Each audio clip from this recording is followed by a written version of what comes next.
At first glance, these problems seem no different from the other permutation problems we've done in the past. For example, if I want to rearrange the letters in the word I, E-Y-E, I can think of that as having 3 blank spaces. I've got 3 letters to pick from for the first space. I've got 2 letters then to pick for the next space, and then 1 for the last, meaning there should be 6 different permutations that I could make. However, the key word here is distinguishable. Watch what happens if I try to rearrange the letters and make the list. So I could start with I could then keep the first E the same, but switch the E and the Y around.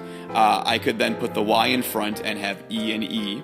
However, you can see right here that if I switch those 2 E's around, really, this ye is no more indistinguishable than the first one.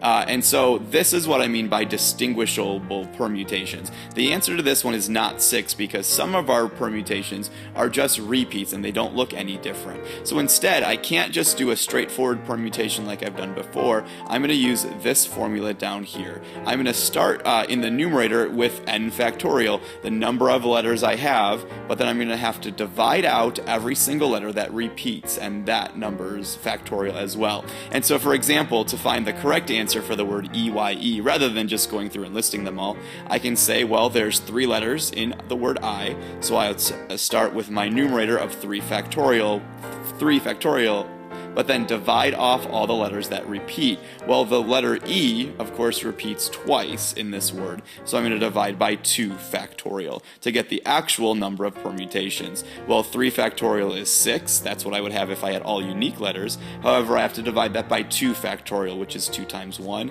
and so I see that there are only 3 different permutations, which I could go ahead and write them all, and you'd see that these are actually only 3 different distinguishable permutations. Okay? Let's try this same idea with the phrase bananarama. I don't know what it means, but it was a word I thought of that had a lot of repeating letters in it. And so first I have to count up n, all the number of letters I have altogether. Well, there's 10 letters in the phrase bananarama, so I'm going to start with my numerator of 10 factorial.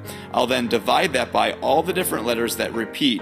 And so I can see first there are several A's in this. And so counting up all the A's, I can see that there are 5 of them. So I'll be dividing by 5 factorial. However, there's also n's that repeat, and I can see that there are 2 different n's in this problem, so I'll also be dividing by 2 factorial.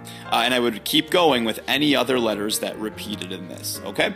Be really careful when you simplify this. If you're using a calculator, make sure you have parentheses around your denominator. That's what I would do, just type it in the way it is. Be careful about working with 5 factorial times 2 factorial. It definitely does not equal 10 factorial, nor does it equal 7 factorial. It's just 5 factorial times 2 factorial. So again, I'd recommend just using a calculator, or you can go piece by piece if you want to do it. But either way, I end up with 15,120 different distinguishable permutations of the phrase bananarama.